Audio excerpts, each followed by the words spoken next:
Audible?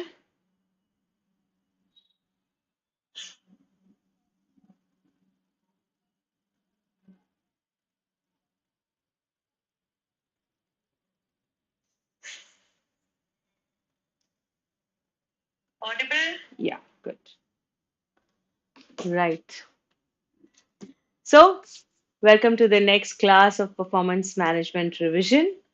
We are going to do two section C 20 marker questions today, okay? And I have picked up two of the questions, one which has got break even, which is also a very important part of your section C kind of questions. And the other one is related to your variances. And I have picked up mix and yield variances.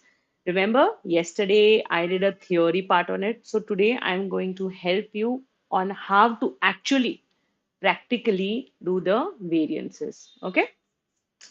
So that's what the agenda is for today. And let's get started. Wonderful. Right. So let's read through this question first. Alka Hotel is situated in a major city close to many theaters and restaurants. Alka Hotel has got 25 double bedrooms and it charges guests 180 per room per night, regardless of single or double occupancy. So, if you read this sentence or if you read this para, what do you understand?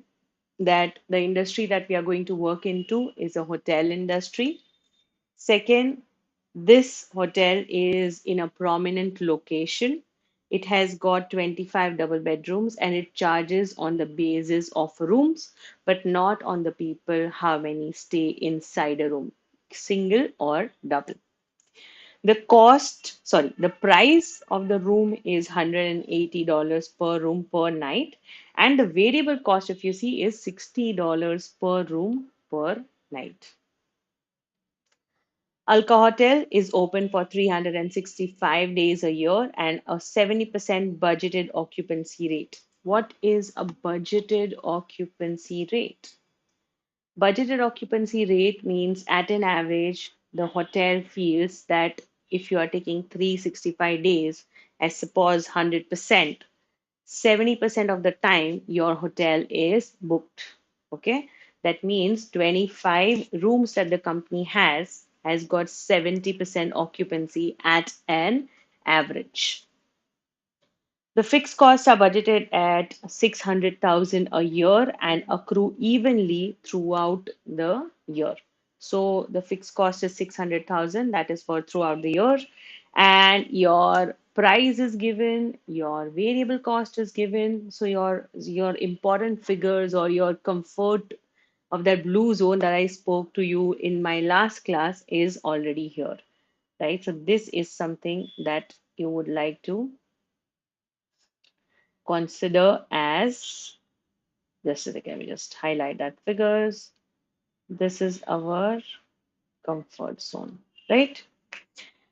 Now, if you notice, the the question will be segregated into quarters. Okay. So during the first quarter of the year, the room occupancy rates are significantly below the levels expected at other times of the year, with the Alka Hotel expecting to sell 900 occupied rooms nights during quarter one. So apparently, quarter one might be a season where there is not a lot of people who would like to book the hotels, and that is why it is comparatively low. Now, if you see, as I earlier mentioned, this particular question is divided into quarters, right? So, quarter means equal four parts of a 12-month period. That means one quarter will have 3 months to it. Okay. So in the first 3 months of the hotel, you would notice that the company has got 900 occupied rooms only throughout the period of your 3 months. Options to improve the profitability are being considered, including closing the hotel for the duration of Q1 or adopting one of the two possible projects. So the company has got three options, not even two, but it has got three options that it can consider. Guys and girls, can you just give me 1 minute? There is one project which I can't see on the screen. Let me just quickly figure out where it is and show it to you. Just give me 1 minute, okay? I'm just putting this on the break screen for a minute.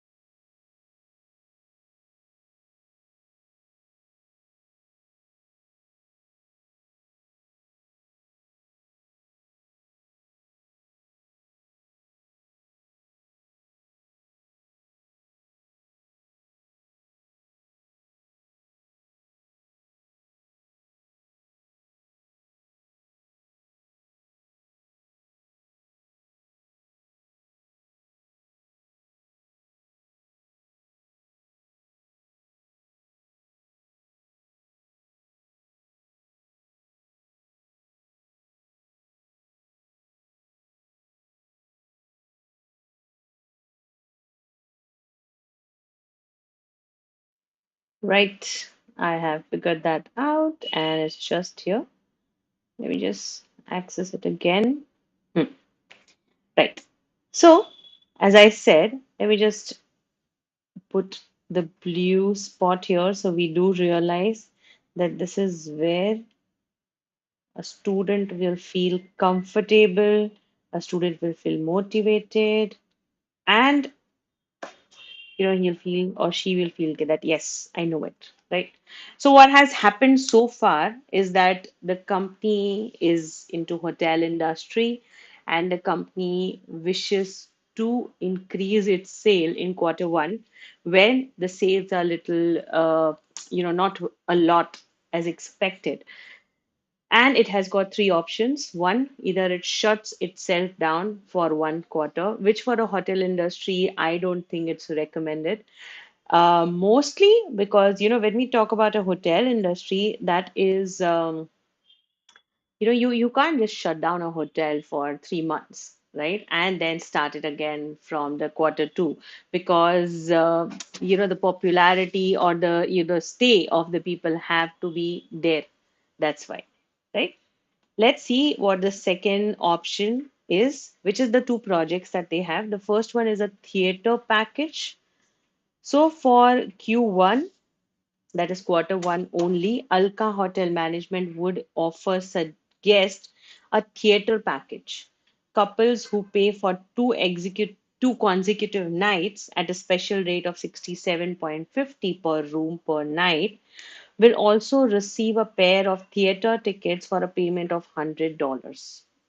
The theaters are very good value and are the result of long negotiation between Alka Hotel Management and the local theaters.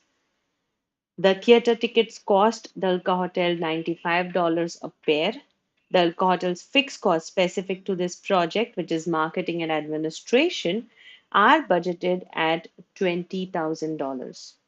The hotel's management believes that theater package will have no effect on their usual Q1 customers who are all business travelers and who have no interest in the theater tickets but will still require the usual rooms.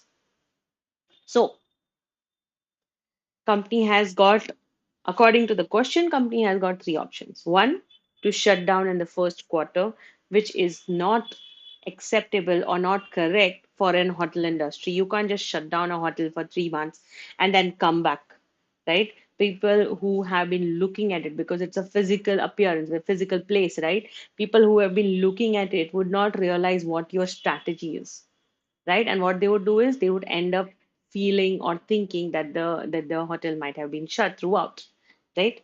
So that is something which I would not agree to, or anyone who would not agree to that, right?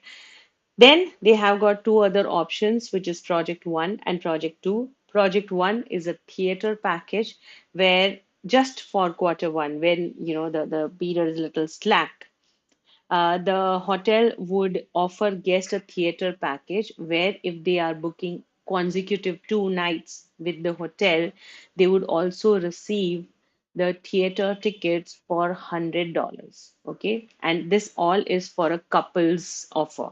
The price of the hotel would be $67.50, and the ticket price for the theater shows is going to be $100, and this is for two people.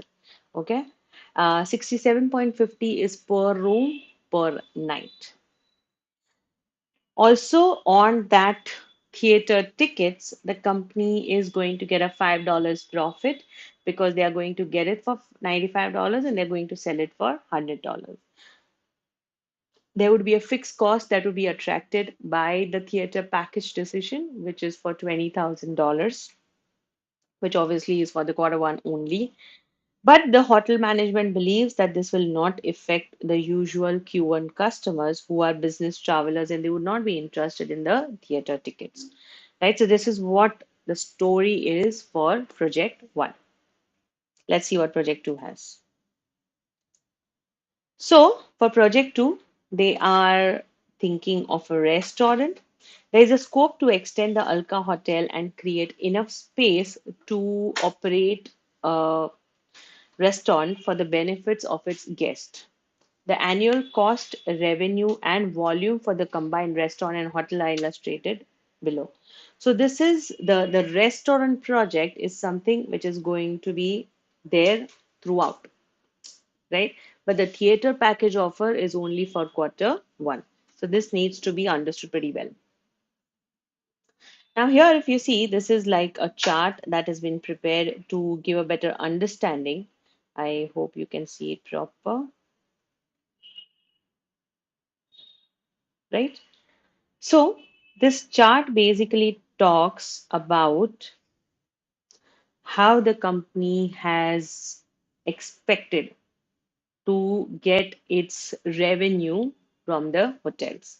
So if you see, this is the number of rooms occupied, and these are the total incomes or costs that the company will incur. Right. So sales, if you notice, will always start from zero. Let me just a second. Yeah. So the sales will always start from zero. That means when you are not selling anything, you don't earn any income. So it always starts from zero. Other costs, like the fixed cost, right? It will start from a value which is $800,000, right? And obviously, on that, you are also going to incur a variable cost, which makes your total cost coming to $1560,000, right? Your sales are expected to be $200,000, and your margin of safety is also given here. What is margin of safety for you in terms of rooms occupied is a difference between the break even and the maximum that the company can earn, right? So margin of safety, as the name suggests, is always something that companies need to keep as a buffer, because it's not always possible to live on the edge and always make a sale of the break even. Otherwise you'll never end up making profits, right? So the difference between the break even point and the maximum profit or maximum number of rooms in this situation that the company will be able to sell is your buffer of margin of safety, right? um, One more reason of why I picked up this question is this question has got graph. Now what happens normally with students in the pressure of exam is they end up getting little uncomfortable by seeing a graph in the examination. See, graph can come in the exam. There is nothing wrong with them. You would not be asked to draw a graph because the structure of your exam has been such. Before 2020, there were graphs in the examination. You were asked to draw, and you were also given the proper format and the proper type of physical copy of papers which we call supplementaries, which did give students an opportunity to draw the graphs and write your answers. But after 2020, since the structure of the examination has changed to computer based exams, the the making of the graph or the plotting of the graph has been eliminated from the syllabus. Students always have a misconception that they would not see a graph in the question at all, okay, which I feel is not incorrect, to a very large extent, but we should understand that if a graph is there in the question, you should know how to read a graph. And as I said, reading a graph is not something which is difficult. It's just that when you see a graph, you as students in that exam pressure become little uncomfortable. Right. So which I am, I'm trying to show you a graph in the class today, and you might feel that, why this graph has come up. It's just that, this kind of question can occur in your examination, and you should be comfortable with the fact that graph would come. You don't have to plot the graph, but the graph might come in the exam, right? See how simple this graph is, a very simple, representation where, the graph represents the number of rooms occupied, which is 5161, and the maximum number of rooms that could have been occupied is 8,000. The sales starts from zero and makes a profit of 20,000, 100,000 for the company throughout the year. And the total cost remains at 1560 and the fixed cost remains at 800. Such a simple representation, nothing to be uncomfortable if this kind of pictorial representation comes in your PM performance management exam. Okay. Now let's start solving this question. What are they asking?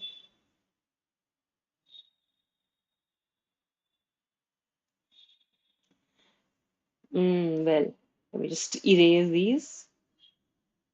Just a second.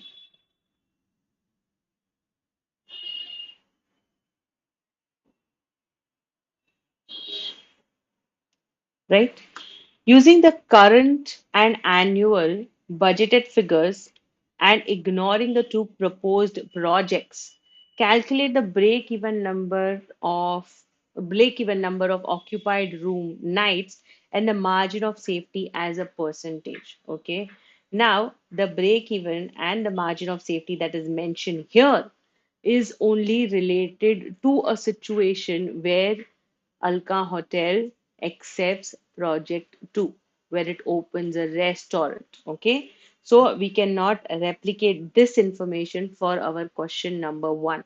This is also something where students end up making a mistake in that pressure. They don't end up reading the question properly, but it is a simple four-marker question which is asking students to find out the break even number of rooms occupied, and the margin of safety with the situation where project 1 or project 2 has never been existing. Okay, let's look into that and we will get all our details from here. I'm going to have a quick read on it again. 25 double occupancy bedrooms, 180 is the price, 60 is the variable cost, 365 days the hotel is open, 70% occupancy, and the fixed cost for the whole year is $600,000. You are supposed to find your margin of safety and your occupied rooms per night. So it's a simple, straightforward question for a easy peasy 4 marks, and we are going to use it up as, now how much is your total fixed cost? 600,000, right? And then you divide it with your with your contribution. Your contributions formula is 180, which is the price minus your variable cost. So I'm going to just put those numbers here. I am not putting a equal to sign before this, just so you can get a trace of the formula or the figures that I have put in. Now I'm going to put my equal to sign, because once you put your equal to sign, that is where you will get your direct answer right there. 5,000. So my break even point is 5,000 rooms. right? What is a break-even point? Break-even point is a situation where company is just making up for its fixed cost, right? Question in your the blue space that I showed you, you already have an info of your $6,000, $600,000, which is your fixed cost, right? And then you divide it by your variable cost, you will get your $5,000, right? So your 5,000 rooms is your break-even point. The first answer is solved. Easy. Second is my margin of safety.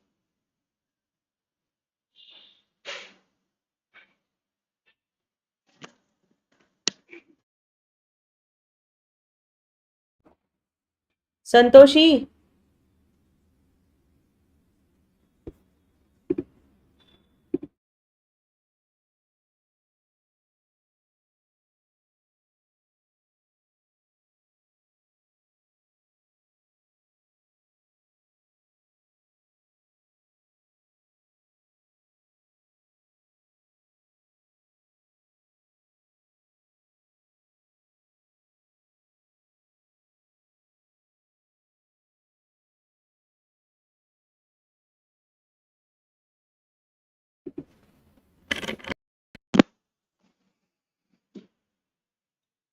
your margin of safety, right? So when we talk about the margin of safety, as I said, that is a buffer between what maximum you can sell and what is your break even, right? So your margin of safety, if you put it as a formula, it is budgeted room occupancy minus break even room occupancy, and then you divide this by budgeted room occupancy, right? Now, here, because the question is focused on rooms, I have written room occupancy. In general terms, it is budgeted minus break even divided by budgeted, right? It can be room, it can be, number of units, it can be, number of liters, whatever the question is here.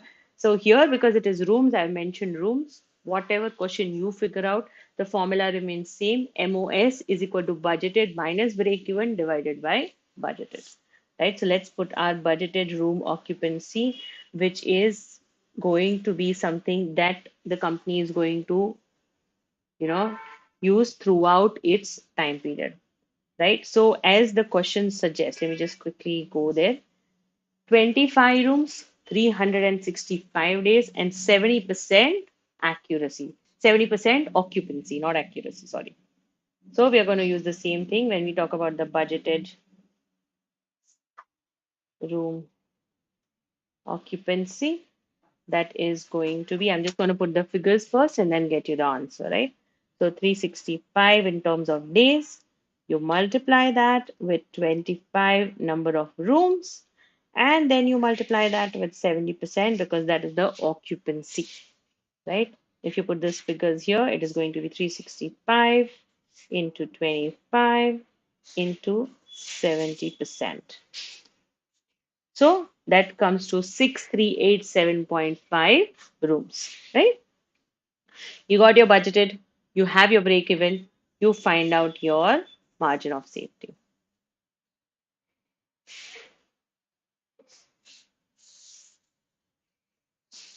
Right, let me just increase this to, I hope it's much better visible now.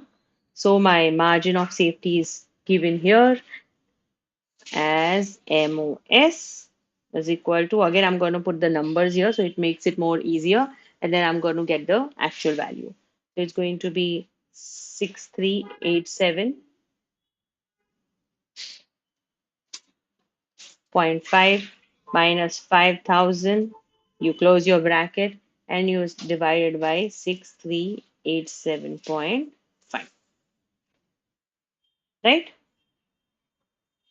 I've shown you yesterday how to use cell referencing. I strongly recommend to use that only. So you open your bracket, you take your first value and you deduct your second value, close it, divide it with your again first value, right? So you get a 0.217221, which if you want to convert into 100, that is into percentage, it is simply 21.72%, right? Self-referencing is something which I have comfortably used here, and I strongly recommend to use self-referencing only. Don't try to pick up information, don't try to pick up the numbers and put them directly. The trouble with that is you might pick up a wrong number, you might pick up a wrong figure, and the whole answer becomes wrong. Right? It's more safer to just use self-referencing so you know that where you have picked up those digits from, right? Two simple questions that were asked here. One was on margin of safety and one was on break even. We have figured out both of them. Let's go to the next question. Ignoring two proposed projects, calculate the budgeted profit or loss for Q1 and explain whether the hotel should close for the duration. Now, this is also a question, but it has got two parts to it. It's a four-marker question, and the two parts that are related here is one, you need to calculate the budgeted profit or loss with the company if it takes over the theater package. Second, the company also thought that it might close down for that 1 quarter of duration. So, do you think it is a sensible move or not? If you don't think it is a sensible move, you need to tell them why. Right? So, a simple question for 4 marks again. Here you have got a very simple calculation. The first thing that you need to do in terms of finding out the profit or loss is you need to ignore the fixed cost. Okay. But just for the calculation of profit and loss, I'm going to take fixed cost into consideration. In terms of answering the question, I'm going to ignore the fixed cost. I'll tell you how. Okay. So, first, what I'll do is I'm going to take a contribution for the number of the number of yeah number of rooms that are occupied in Q1. So if you see here,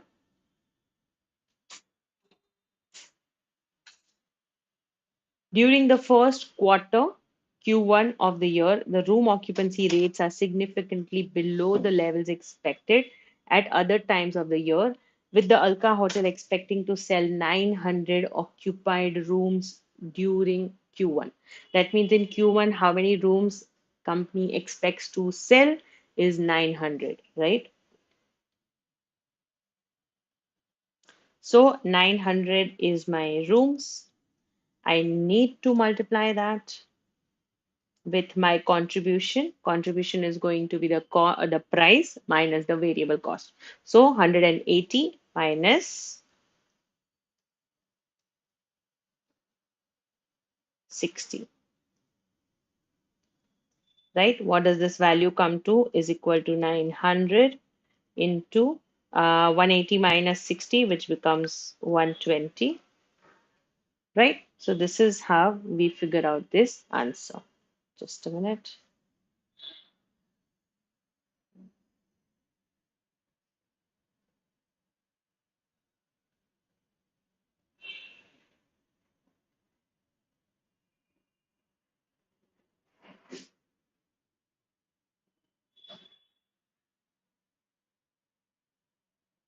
Right?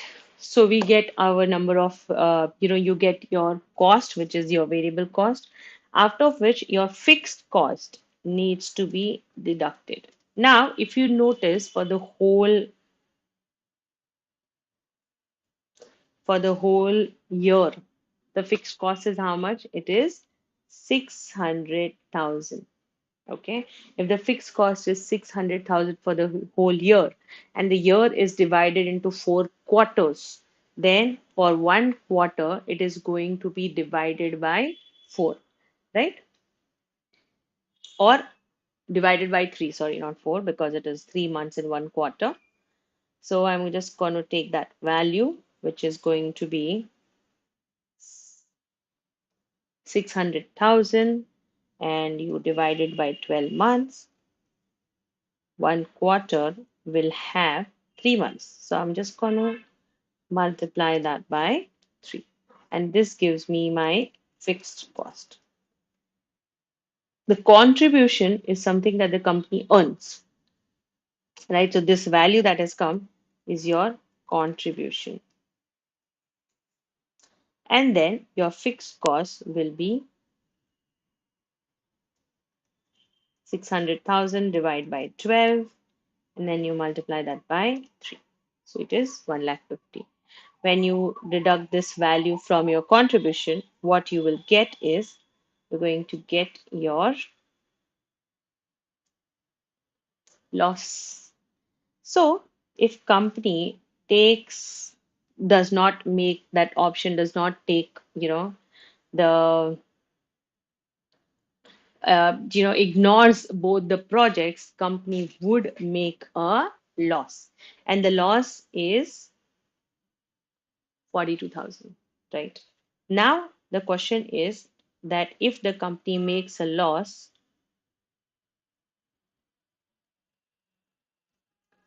still, is it sensible to go ahead with the situation or not? Right? So I would say Alka Hotel should not shut down for Q1, right? That is the first thing that I say. Why? Because it is going to lose the contribution of $1,08,000.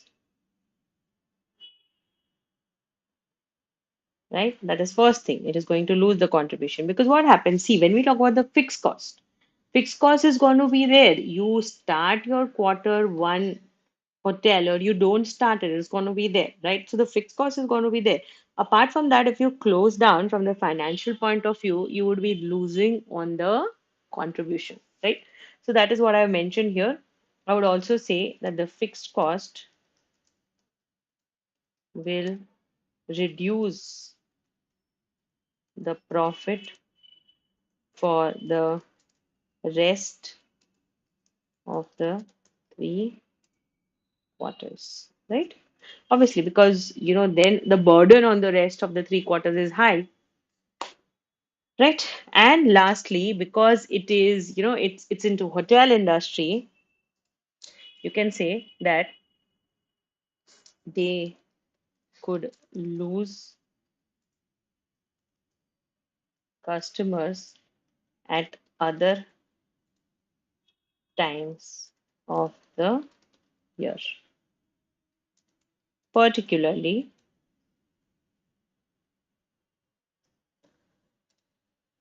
their regular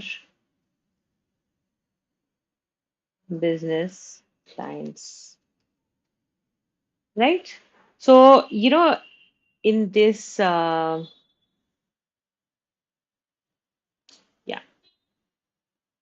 in project one, if you notice the last paragraph, it says that the hotels management believes that the theater package will have no effect on their usual Q1 customers who are all business travelers and who have no interest in the theater tickets. That means there are certain business travelers who might be coming every quarter one to, for their business and might be staying there, right? So these customers who have been regularly coming to Alka Hotel would shift to some other hotel because they are not available for Q1. This kind of answer has to be structured for a 4 marker question, right? So if you see the numbers here are going to be something that are going to be addition, see about 1 mark can be given to that, and a good reason of why company should not shut down would take a good 3 points to it, right? Again, I'm repeating, I am going to only put the pointers. You need to assure that you frame it into a correct sentence. Okay? Let's go to the next one. Calculate the break-even point in sales value for project one and explain whether the hotel should adopt. the project or not. Now, this is where we start our question for the theater package, right?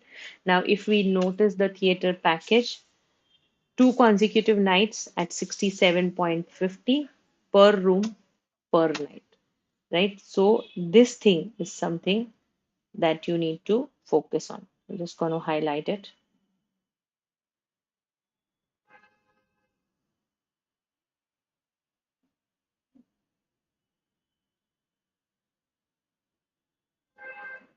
This, oops, well, it just takes the whole thing.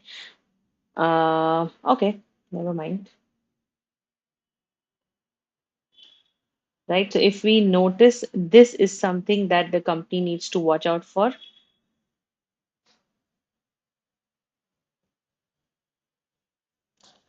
Couples who pay for two consecutive nights at a special rate of 67.50 per room per night would get the theater tickets for $100. The cost for the theater tickets is actually $95 per couple, right? So let's take that information and put it up here. You need to find out the break even for your project one and also explain should company take this project or not. So we can find that out by figuring out if the company is making any profit here or not. Right. So when we talk about two consecutive nights, the sales revenue is going to be 67.5, which is one night's price, right? And then you multiply that by two because this offer of theater tickets is only valid provided a, a couple, two people buy for two nights. So it's going to be 67.5 multiplied by two, right? So 135. The ticket price, that's also sales revenue, right? For ticket is 100. So your total sales revenue that you can get out from here is 235, right? And then comes your variable cost. Your variable cost here is obviously your contribution. So your contribution,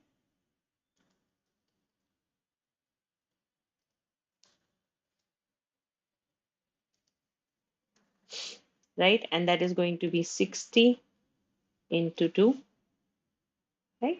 How did I find 60? Contribution was 180, which is the price. And sorry, not the contribution here. The contribution is not to be taken here. We are going to take the variable cost only. It's my mistake. We will be taking the variable cost only, which is going to be 60 into 2.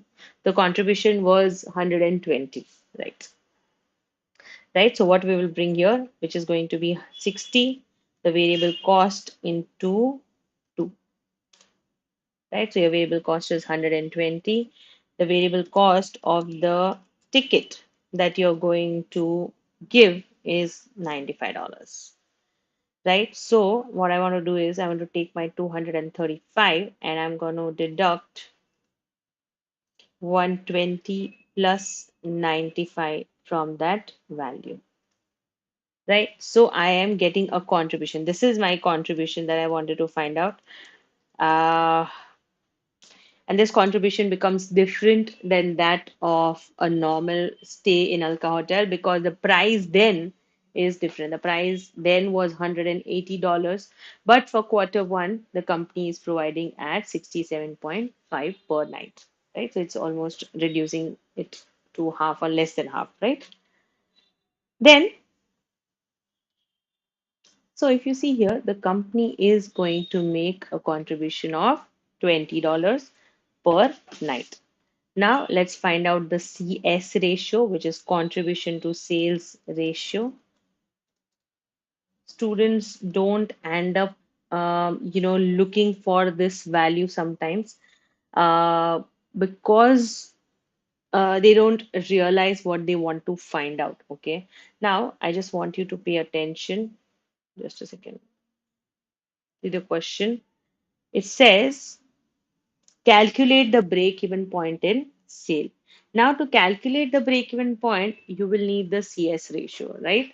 This is something that we have already learned while we have done the study text of the or the syllabus of the book, right? So to find out the break-even point here, you will need the CS ratio, and that is the only value that you can find out with the given information. So that's why I'm just going to go for step one, which is finding the contribution to sales ratio, and from that only I would be able to find my break even, right? So my CS ratio would be contribution, which is 20, and sales, which is 235. So I'm just going to take 20 divided by 235, right? And obviously multiply that by 100 to get me a percentage, right? So it's going to be is equal to 20 divided by 235 and multiply that by 100, right? So it comes to 8.51%. What we got to do now, we need to divide that with our contribution to get our break-even sales. So my step two, which the actual question that is asked here is finding out the break-even sales, right? So my break-even sales would be 20,000, the contribution that comes here, which is 20,000, and then I multiply that by 8.51%, right? Let's see what the answer comes. It's going to be is equal to 20,000 into 8.51%, right? So if you see, I have, let me just quickly do that again.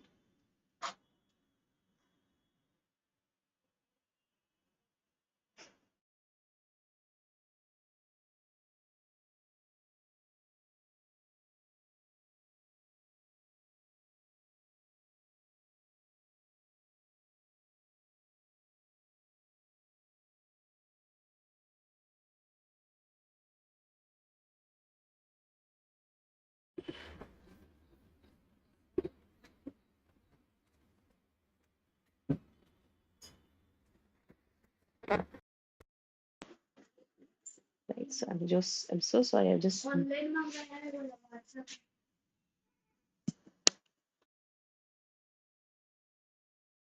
हाँ तो है तो ले ले, अभी मैं कुछ नहीं दे सकती हूँ, पैसा तेरे पास है तो दे, नहीं तो उसको वापस भेज दे.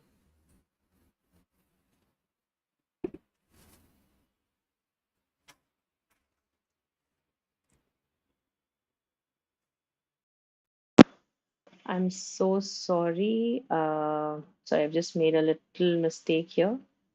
And yeah, just a second. Yeah, so sorry, I was just finding out the break-even sales, and the break-even sales is going to be a division. Okay, so that is going to be equal to 20,000, and then you divide it by, because it is 8.51% that we have just found out, I'm just going to do 0.0851. Okay, so that comes to a break even of 2,35,071, right?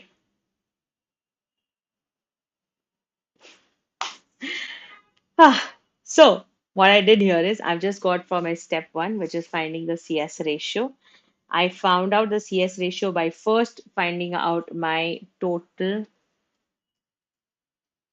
sales revenue, right? And then my contribution. So if you see, my total sales revenue here is my 2,300,000. Obviously, these values are in dollar thousands, right? And then the contribution is in this value, right? Then the second step, first, once you find out your contribution and your sales, the next is you find out your CS ratio. So your CS ratio is 20 by 225 contribution upon your sales revenue, which gives you a percentage value of 8.51. The break even sales now is 20,000 divided by 8.51%. The formula is your contribution divided by your CS ratio, right? and that is where it comes to 2,35,017.6263, right? So 2,35,000. This is how you finish your answer. I'm so sorry for the little hitch in this one. Let's go to the next question. Now, what does it say? Explain whether the hotel should adopt the project or not. So, this is where your other 2 marks would be fetched from. The hotel should adopt it or not, right? So, we can say that the contribution, I'm just going to put the pointers here. The contribution per theater package is low, right? And that is where the break even sales is very high. Right? If you see the break even sales that the company requires is $235,000, which is a huge amount. So that is something which makes it look unlikely that this project will work. Secondly, if you notice the managers in the hotel, right? The hotel management are less likely that the theater package will be taken by the regular business clients, right? So these are some things which shows that the project one, which is a theater project, is something which is less likely to be taken aboard, right? So we can just say project one, or I would just say hence project one looks less likely to be quoted or accepted at the prices, right? Clear? Let's go to the next one.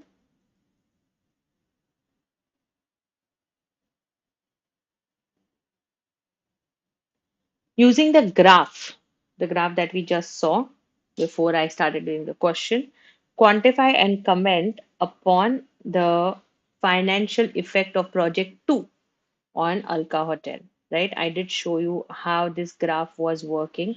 I'm just going to write out the points of if the restaurant would make profits for the company or not. If you notice, this is again, uh, yeah, this is an 8 marks question, right? So we've got good information that we can write up here.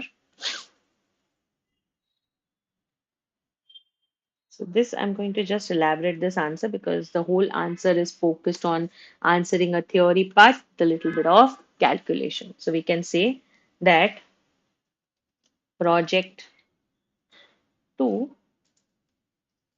will cause the fixed cost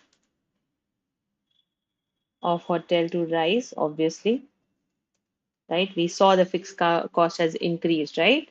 And that I'm going to just mention. See, earlier the fixed cost of the hotel was how much? 600,000, right? And now it has gone up to 800,000, right? So the project's fixed cost will rise. What else can we write? We can say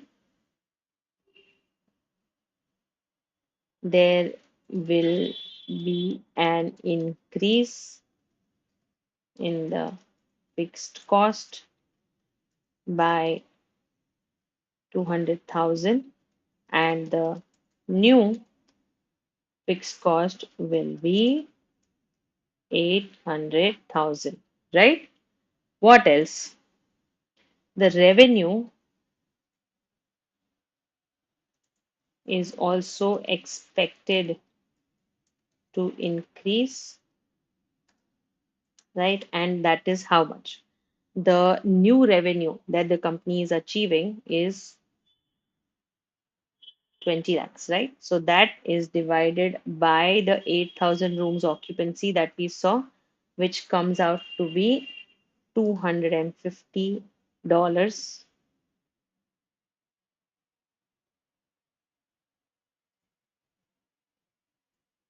per night, right?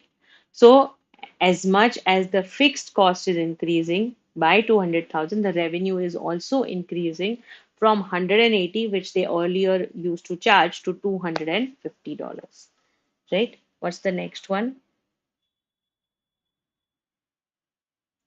The total cost has increased. We saw it, right? It increased to how much? 1560. So we'll say 1560, 1 to 3 zeros, right? Which means the variable cost has increased to, how much was that? 156,000 minus 800,000. So increased to 7,60,000. The break even has also increased. Now this values, yeah, we don't need to find out. It's already there. I'll just show you. See, the new break even is how much? 5161. The old break even was how much? 5,000, right? So the break even has also increased. Also increased by 161 rooms, right? From 5,000 it went to 5161 rooms. 8 marker question, we can write some more things. We can say that the budgeted occupancy is now 7,300 rooms, which is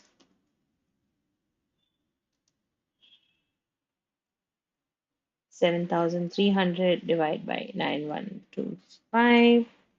And then if you multiply that by 100, it gives you 80% occupancy, right? I'm just picking up data from the graph and trying to utilize it, right? So all over, what can we talk about this is we can say that this is an increase in the current position and hotel's position appears safer. Unlike our project 1, project 2 looks more safe, right? So at 7,300 occupied room nights, the Alka Hotel budgeted profit is 331,500. And how did we come to that value, which is 7,300, the new budgeted occupancy? And then you can multiply that with your contribution, which is 250 minus the cost,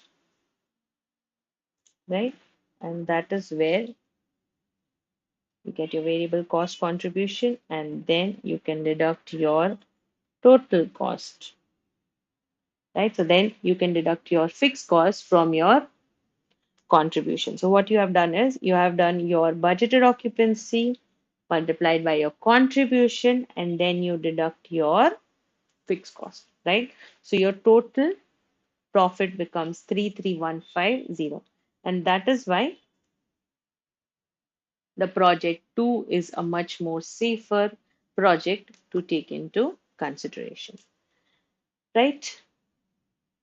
So this is how basically you do a question based on graph.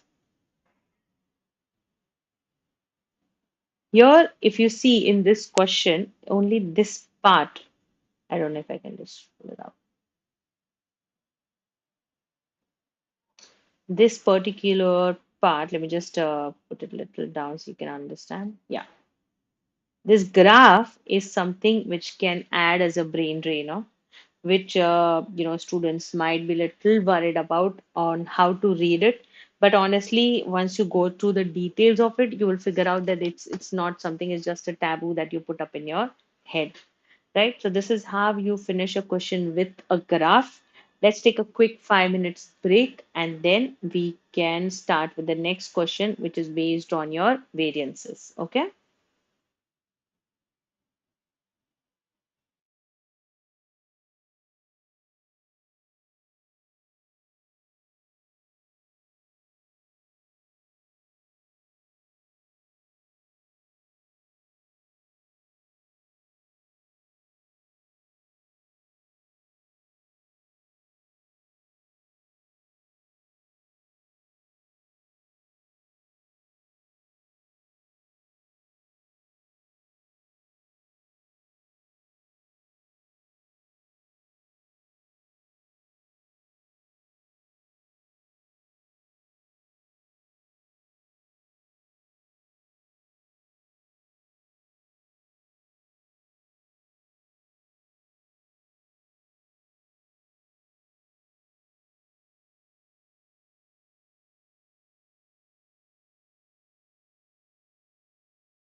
Hey everyone, let's start with the last section C question.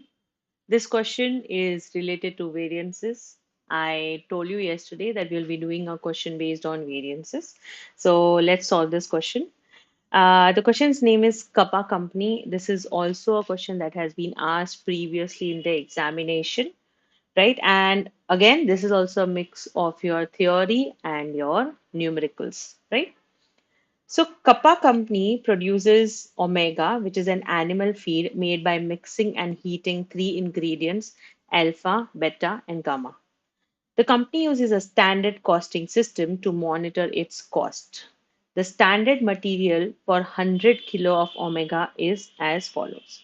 So what is happening here? Basically, this is a product that company is making and it has got a variety of ingredients or raw materials to it, right? So this is how it looks, alpha, beta, and gamma, right? So this is, I believe this is the alpha, right? So this is alpha, beta, and gamma, right? So 400 kilograms of alpha is used standard on a in terms of a standard mix. It is being used for $2 per kilogram, and cost for 100 is going to be 40 into 2 is $80 per kilogram. Beta is 60 into 5, which is $300 per kilogram. And gamma is 20 into 1, which is $20 per kilogram. 100 kilograms, right? So this is the total cost that the company incurs, which is $400 for 100 kilograms of the product that company is making. What else do we have here? The mixing and heating process is subject to a standard evaporation loss. Alpha, beta, and gamma are agricultural products, and their quality and price vary significantly from year to year. Standard prices are set at an average market price over last 5 years. Kappa Company has a purchasing manager who is responsible for pricing and supplier contract. The standard mix is set by the finance department. The last time this was done was at a product launch, which was 5 years ago, and this has not changed. So we understand we do have certain understandings now. When the product is mixed and heated, that gives you some evaporation, a standard evaporation loss. Second, these are agricultural product and their quality and price varies from year to year. It's not a standard product. Second, the prices set at an average market pass price for the last 5 years. So this is just an average price that has been picked up. The purchasing manager is the one who is responsible for pricing and suppliers. And the mix that is being made, like how much of alpha, beta, and gamma are required, is something that is done by the finance department, which is a 5 years old mix, right? And after that, the standard mix has not changed. In the last month, the actual making of omega is 44,600 kilograms. And this is how the actual usage looks like. So alpha was used 2,200 kilograms at the actual price was 1.80 and the cost is 3,960. Beta was used 2,500. The price of that was $6 per kilogram, and the total cost came to 15,000. And gamma was 920 into 1, that is 920 total cost.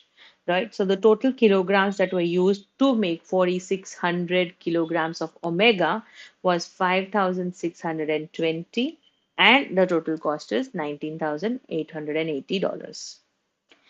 At the end of each month, the production manager receives a standard cost operating statement for Kappa Company's performance manager. The statement contains material price and usage variance, labor rate and efficiency variance, and the overhead expenditure and efficiency variance of the previous month.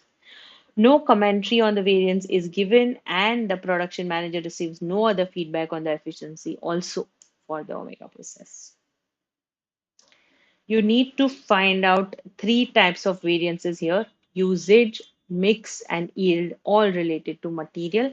And each variance, is going to be marked at 4 marks per variance, right? So the first one is your usage variance, the second is your mix, and third is your yield variance.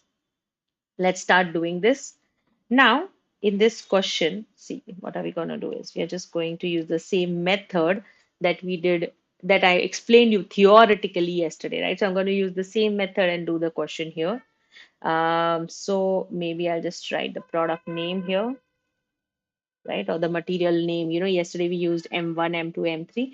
Here we have the name of the material, which is alpha, beta, and gamma. So I'm going to use the same. And then how much you actually used and how much you should have used, right? So your did use and your should use is something that you can put up here. And then you have your difference. So if this is considered as, suppose, if this is suppose A and this is suppose B, your difference is going to be A minus B, and then your standard cost, which is also given in your question, and then finally your variance. Correct? So your alpha, beta, and gamma, how much you did use is something that you can figure out from here, right? So 2200, 2500, and 920. So I'm just going to put those figures here: 2200, 2500, and 920. The total is also mentioned up there. I'm going to use the same total here, which is 5620. This is my step one, where I'm going to take the did use value to the should use value, which is 5620. And then, if you remember, I did mention that I'm going to put it into a proportion. So that is what I'm going to do here. I'm going to put it into a proportion, but let's figure out what the proportion is first, which is going to be your 40. And how much is this? 100 kilograms, right? So the 40 kilograms of alpha is used to make 100 kilograms of omega, right? So 40 by 100, and you can multiply that with 5620. So I'm just going to show you. First, what I'm going to do, I'm going to take the 40 kilos of alpha divided by 100 and then multiply that with 5620, right? So let me just do that again. It is going to be the 100. Yes, sorry, how much did we make? Yeah, we made 5620, but how much kilogram of omega did we make? We made 4600 kilograms of omega, right? So let's use that value.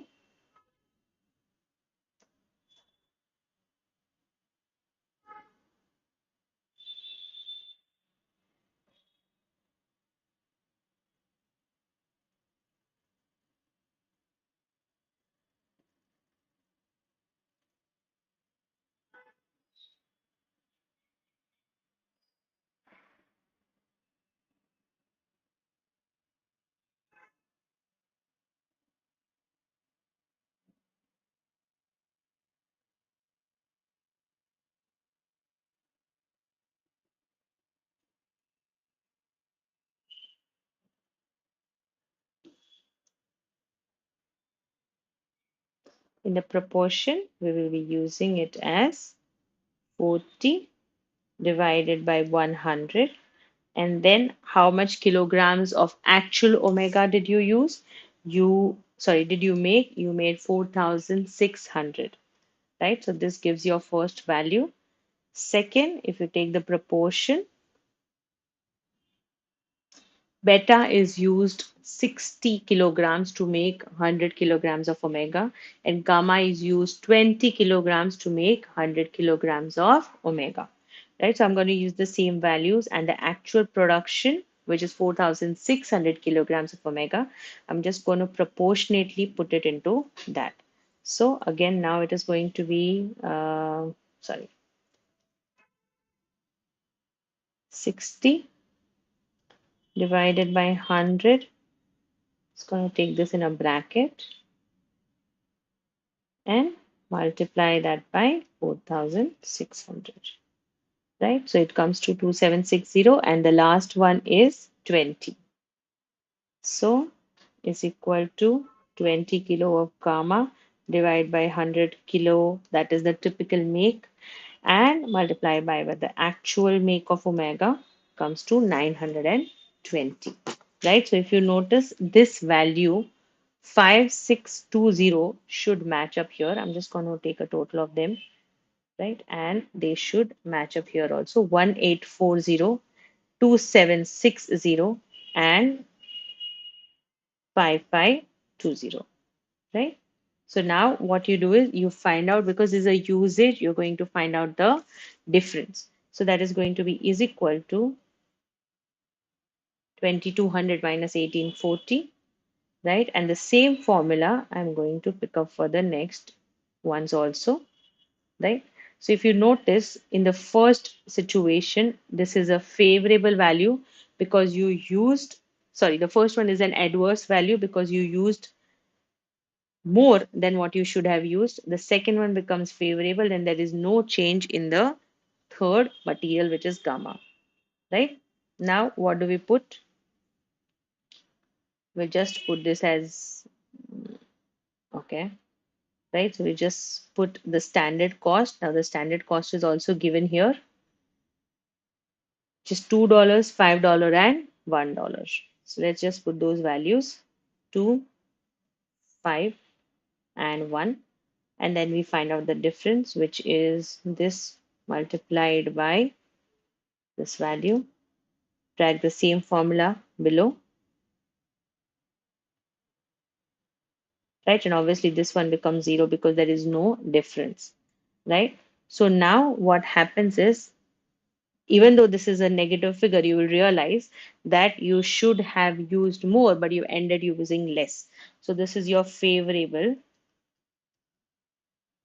this is your adverse, and then this value is something which is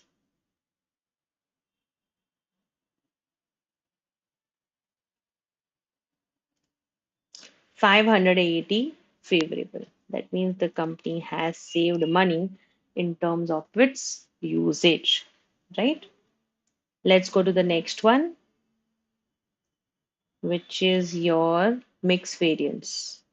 It's total material mix variance and then your total material yield variance. So let's do the mix variance first,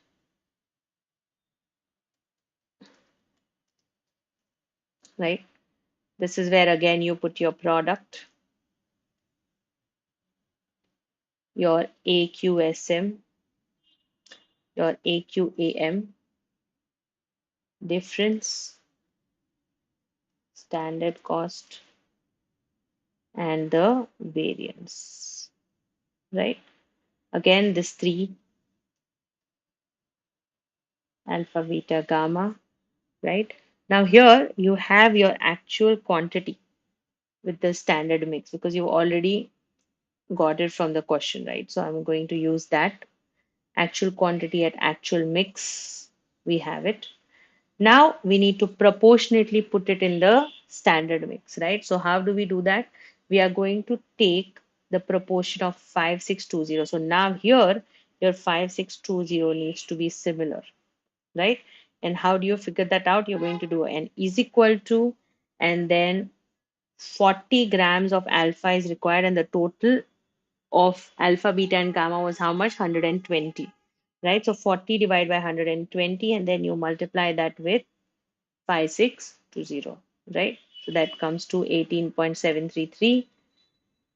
The next one was used how much? Let me just quickly have a look. 60 of beta and 20 of gamma, right? So that should be here, which is equal to 60 divided by 120, and then multiply that by this value, and then 20 of gamma. So 20 divided by 120, and then you multiply that with 5622, right? So the total of these three should come at an average to be 5620. right? Now let's figure out the difference, which is your actual quantity into actual minus actual quantity into standard, right? So I'm going to say is equal to this value minus this value, right? So if you see, this is a negative value, which shows that it is adverse, right? And the same formula, if I'm just going to drag it down, you have a favorable beta usage and a favorable gamma usage. Let's see if this value comes to zero, right? So,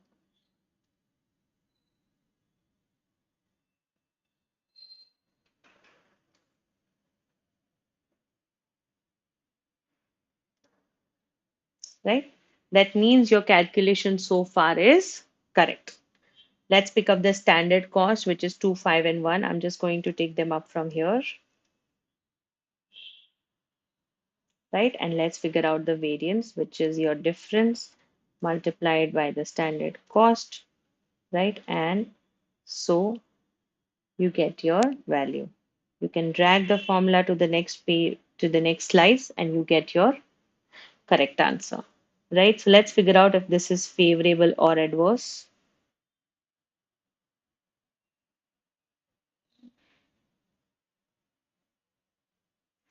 I'm just going to add these values. Right, it shows a positive figure. Besides that, it also shows that what you had to use, you have ended using it less under beta, which is one of your material, and gamma, which is your second material, right? So there is a positive or a favorable variance of 913, right? The next one is your yield variance, right? Now, when we talk about yield variance, we'll take the same values again. We have our product, then we have our SQSM, then we have our AQSM, then your difference, standard cost, variance. Right now, here, let's put our products from up here.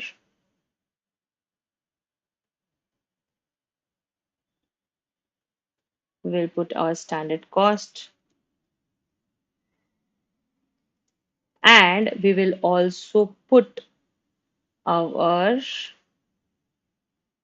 should values, right? So, I'm just going to pick up from here my yield values, and I'm going to put it in my SQSM because that is my standard quantity at standard margin, right? Apart from that, I'm also going to pick up my actual quantity into standard margin from here. Well, that is just a cell referencing, and that's why it did not come up. Let me just take it off and write it down, which is going to be 1873.33 and 2810 and 936.67, right? So once I'm going to add them up,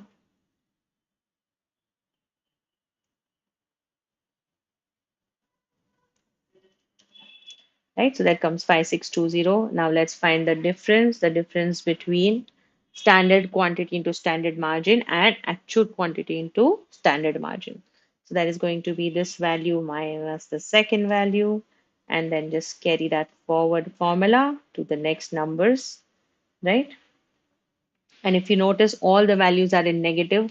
That means under all circumstances, in terms of yield variance, the company has had an adverse variance, right? Now let's figure out how much that value is in terms of dollars,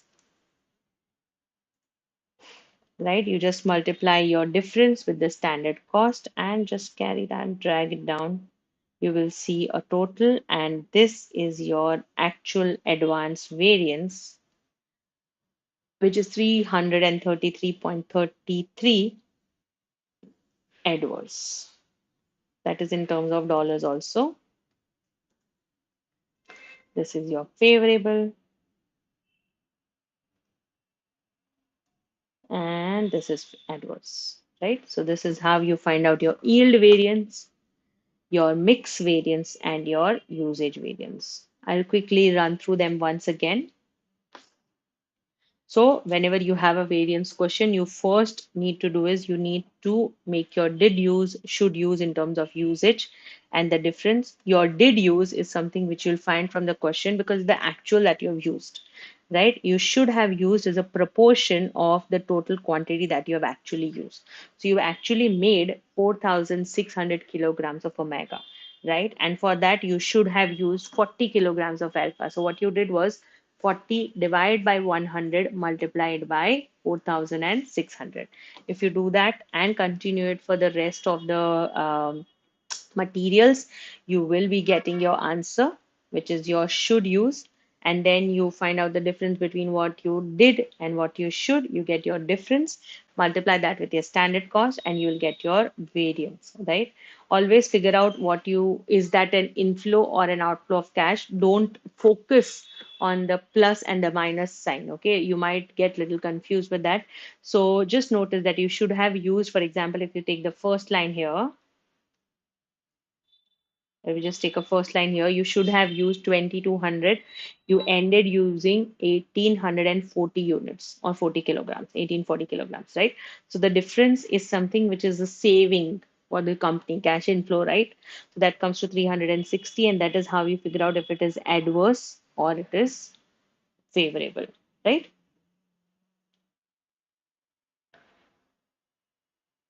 For the mixed variance, the steps that I've showed you yesterday, find out your AQAM, which is from the question directly.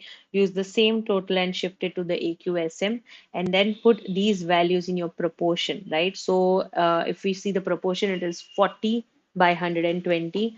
Total amount of raw materials required was 120, right? So 40 kilograms is what alpha was required. So 40 by 120, multiply that with 5620, you will get your value, and repeat the same technique for beta and gamma, which are the other two raw materials. You will be figuring out if your answer is correct if your difference comes to zero, right? And for yield variance, you just need to pick up informations from your usage and mix. So from your actual quantity standard mix, you can just pick up this, and from your standard quantity standard mix, which you have find out here, which is also called as a SQSM, right? You could have found out this, get the difference, and you get your yield variance, right? Let's go to the next question, which is discuss the problems with the current system of calculating and reporting variance for assessing the performance of the production manager. So why or under what circumstances the production manager should have been looked forward for. Now, if you've noticed this question, this is a 8 marks theory question, 8 marks, right? So I'm going to give good, decent points and try to put it in a paragraph format because the good marks that is being divided into this, okay? So,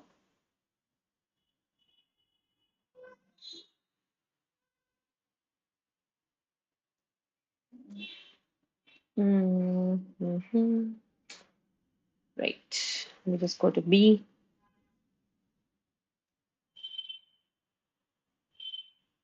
Now here we can start writing that the movement in the price of the raw material is an uncontrollable event for the production manager, right? This is the first thing. Second, you can say the production manager, if you notice, he doesn't even have a say in the setting of the mix. The finance department did it, right? So that's what I'm going to mention here. We can say the production manager has no participation in setting the material mix, and the finance department is responsible for it, right? So the company cannot judge the capabilities of production manager with something which he is not even related to, right? What else can we say? We can say there is a lack of planning, variance use. Yesterday only I mentioned, right? Planning and operational variance are some kind of modern techniques of variances which can assure what is controllable, what is not controllable by any department head. What else can we write? We can say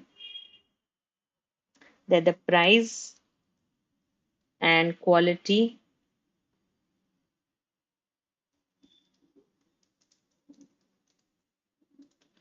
is volatile because of the nature of the raw material. These are agricultural products, right? So the this can be variating.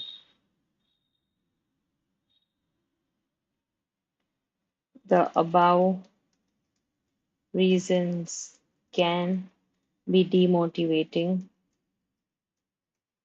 for the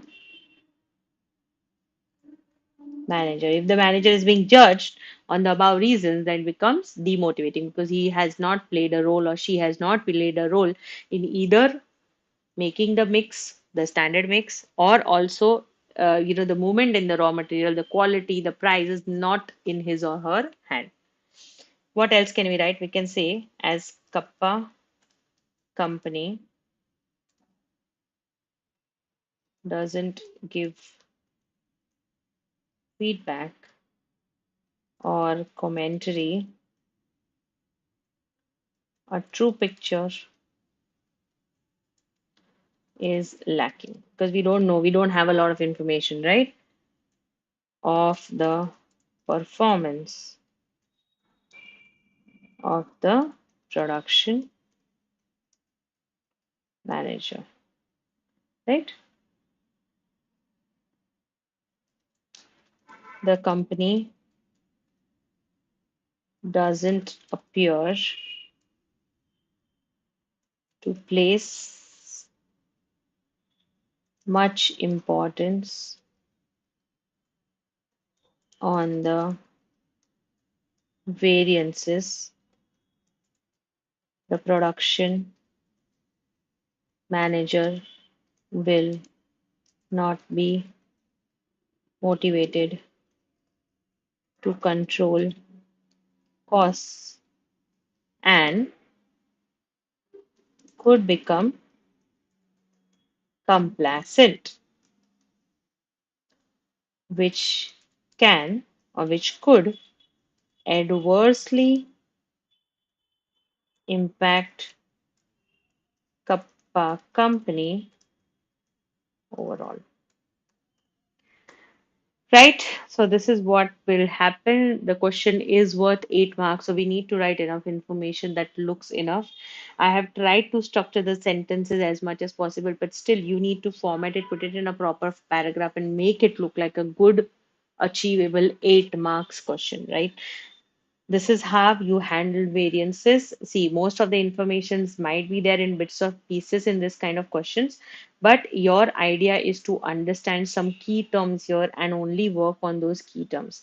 There is certain information like this, like this 100 grams, right? Now, this kind of 100 grams thing is something that you need to look upon, right? Just make it into a different color, right? Or this segregation. This is something that looks like a brain drainer because you don't understand. If you don't follow the instructions, you would not understand how to deal with these values. This is the cost per unit which remains stagnant. Don't take this cost, right? This becomes a brain drainer for you. Don't take this cost at all for any of the questions. This is something which is comfortable and which at least tells you or motivates you, like, yes, you know some part of it, right? And this value here is your actual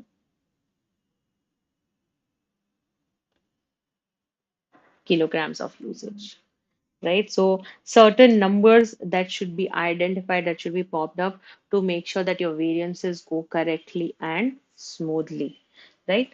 So with this, we end up the section C 20 marker question revisions. And from tomorrow, the program is tomorrow we are going to do one of the past papers.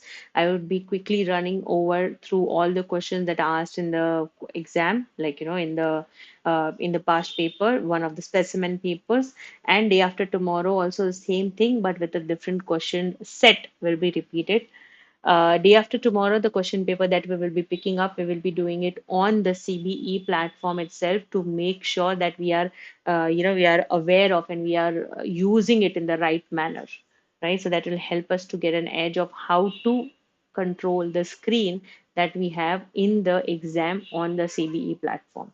I'm sure you guys are progressing in terms of your revisions also and assuring that you are doing it correctly and following the instructions of how to use the ACCA Study Hub and CBE platform.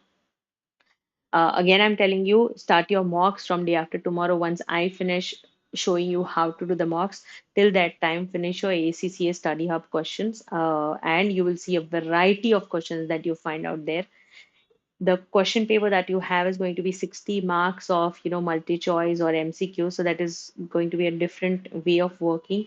And the next 40 marks is on section C, right? This 2 days we focused on section C questions, and the 2 days which are upcoming tomorrow and day after, we will be focusing on your full-fledged question papers, right? So it will give you a good understanding of how to manage your time in that 3 hours how to finish a question paper. Okay. So I'll see you tomorrow, morning 9 o'clock IST for the revision of performance management. And tomorrow we will be doing our mock paper or sample paper 1. Thank you.